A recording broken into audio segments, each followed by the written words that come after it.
today's subject is going to be subscribers and subscriber numbers, and why you shouldn't really worry too much about subscriber numbers, because when you first started posting videos, most of the time people aren't going to watch them. You might get lucky, get 100 views, 1,000 views.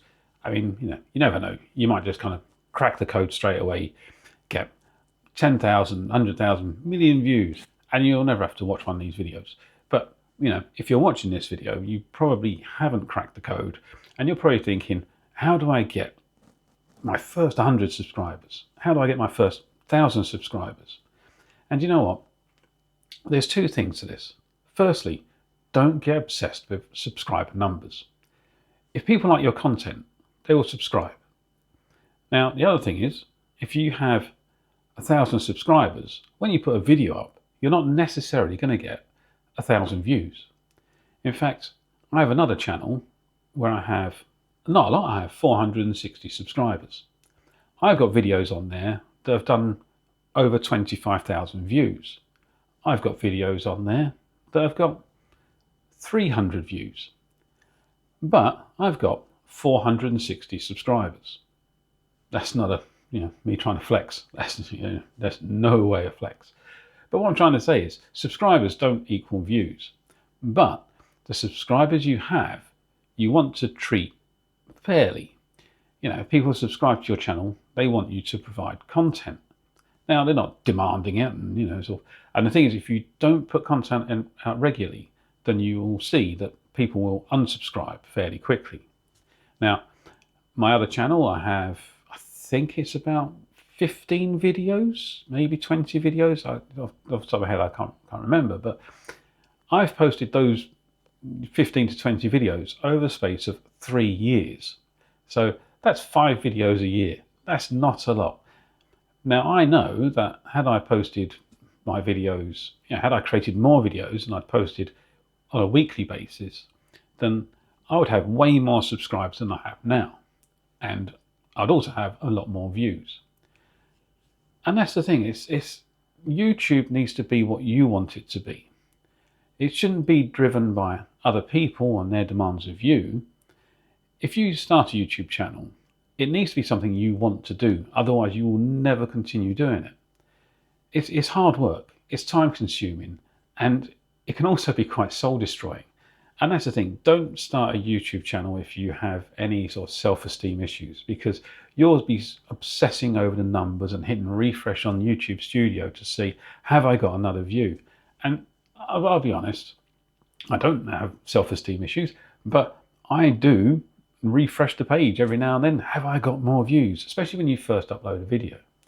Now this, and I'm speaking from experience, if you're putting out videos week after week after week, you very quickly just move on to the next one. That's fine. But you do start to look back and you go, if I put out more content, I'd have more views, I'd have more subscribers, and you'd probably enjoy the process more, actually, to be fair, if once you get the ball rolling. Because that's the thing, is YouTube has to be something you enjoy.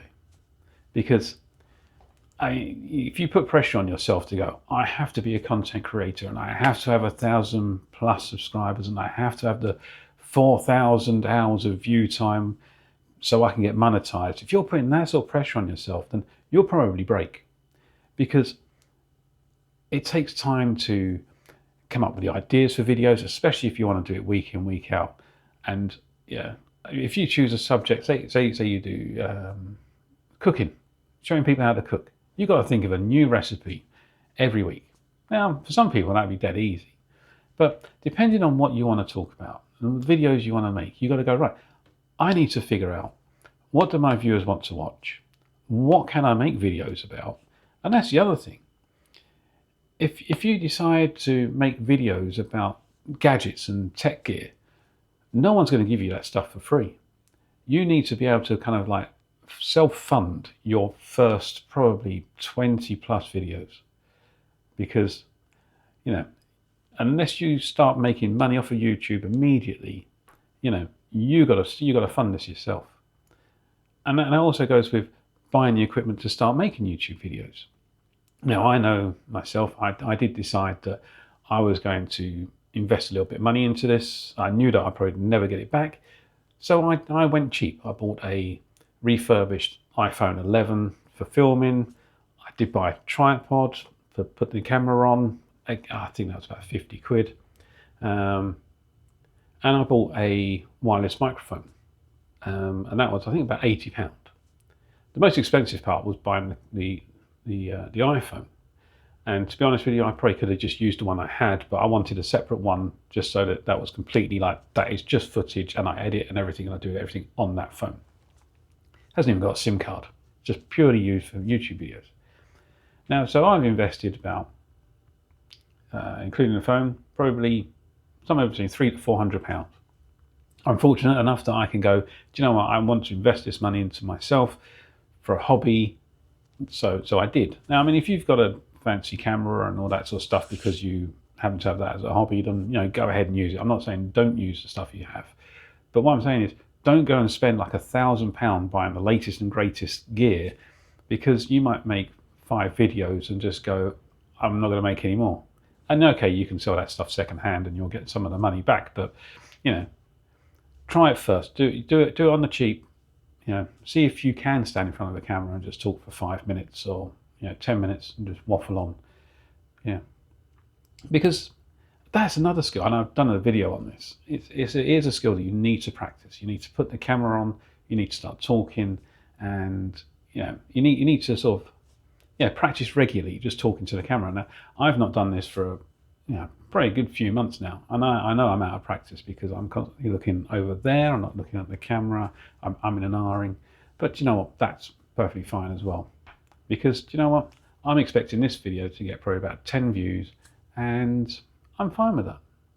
So yeah, so and I've gone way off topic, but to get back onto topic is, yes, worry about subscribers to the point that you don't want to offend people. You want people to subscribe to your video and ask them to subscribe. Put on a subscribe banner and say, thing that I'm going to say now is like, if you enjoy this content, if you want to see more of my content, you want to see more of my rambling in front of a camera and standing in my kitchen, then subscribe to the channel. Just hit the bell. Hit the bell? No, that's the notification bell. Yeah, do that as well. Hit the notification bell. I don't even know if that's a thing. Hit the thumbs up. Give it a like. But yeah, subscribe. I mean, it does help. I mean, this channel has got over 1,000 subscribers. I don't know how, because I haven't even got 200 views on my videos that I've put up. So quite how I've managed to get 1,000 subscribers, I don't know. I think someone just hit a button by mistake numerous times. But, hey ho, all I've got to do is get to 4,000 watch hours, which at the rate I'm going, is going to take me a long time. Yeah, but yeah, that's the other thing. Comments. When people comment in the comments to your video, whether they say something nice or if they say something mean, respond. If someone says something mean, don't like rise to the bait and kind of sort of just kind of brush it off in a kind of sort of in a way of if someone says, oh, your video is rubbish, just say thanks for watching, it all counts, hope you have a good day, and just leave it at that. You don't have to be mean back. You can just say thank you for commenting, because you know what, even if someone comments and says your video is rubbish, they've watched a portion of your video, and they've interacted with your video, and that interaction, that comment, shows the algorithm. The algorithm doesn't, well, as far as I'm aware, the algorithm doesn't know if someone's being mean or not. It might do with AI these days, but all the algorithm says is someone has responded to this video, therefore people want to watch this video. So it actually pushes your content. I'm not saying just put out any old rubbish just so people could be mean, because that would be horrific. But yeah, but interact and sort of like kind of worry about subscribers, but don't obsess with the numbers, because obsessing with the numbers is a surefire way to just send you mad. A bit like my rambling on this video. So I'm going to check how long I've been talking for, and I'm almost at the 10-minute mark. So I'm going to call it quits there. You never know, I might just chop out the beginning bit of this video where I ummed and ahed and didn't really have a clue what I was talking about, and post it, and I'll see what happens. Someone might watch it, someone might not. If you did get this far, leave a comment and say, Rob, stop waffling in your kitchen. Anyway, subscribe, give it a thumbs up. I'll see you in the next one. Keep making videos. Goodbye.